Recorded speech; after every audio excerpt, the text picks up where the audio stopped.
Vladimir Poutine va-t-il devenir le boulet de Marine Le Pen sur fond de durcissement de la guerre en Ukraine? C'est évidemment l'un des objectifs non avoués d'Emmanuel Macron, en créant un effet de sidération autour de l'hypothèse, très éloignée, de l'envoi de troupes occidentales. Le président a aussi voulu obliger toute la classe politique française à se positionner entre deux camps, les poutinistes et les antis, les munichois qui prétendent que cela ne nous concerne pas, et ceux qui sont prêts à tout pour assurer, à terme, la sécurité du continent européen. Sur le plan militaire, c'est ce qu'on appelle de la dissuasion stratégique pour envoyer un signal à l'ennemi. Sur le plan politique, cette fois, c'est de la pure tactique à 3 mois des élections européennes, alors que la liste macroniste accuse 10 points de retard sur celle du patron du Rassemblement national, Jordan Bardella. Ça n'est pas pour rien que l'Élysée a annoncé un débat suivi d'un vote au Parlement sur le soutien à l'Ukraine, le tout premier depuis le déclenchement du conflit en 2022. Il veut obliger chacun, Jean-Luc Mélenchon comme Marine Le Pen, à dire dans quel camp il se situe.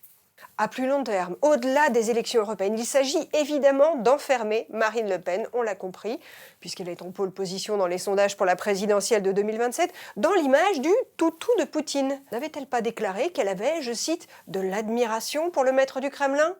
Son parti n'a-t-il pas refusé de soutenir les résolutions européennes contre les conditions de détention de l'opposant russe Alexeï Navalny en Sibérie, aujourd'hui disparu? Le Rassemblement national n'a-t-il pas validé l'annexion brutale de la Crimée avant de souscrire un prêt auprès d'une banque russe, discrètement remboursé avant que la campagne des européennes ne démarre? En clair, Marine Le Pen, présidente de la République, la France deviendrait-elle le vassal de Moscou?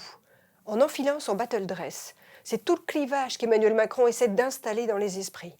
Ça n'est pas pour rien que Gabriel Attal l'a chargé à son tour en accusant la triple finaliste à la présidentielle et ses troupes d'être la 5e colonne de la Russie en France, des agents doubles. Pas sûr toutefois que l'opinion soit aussi va-t-en-guerre que l'exécutif.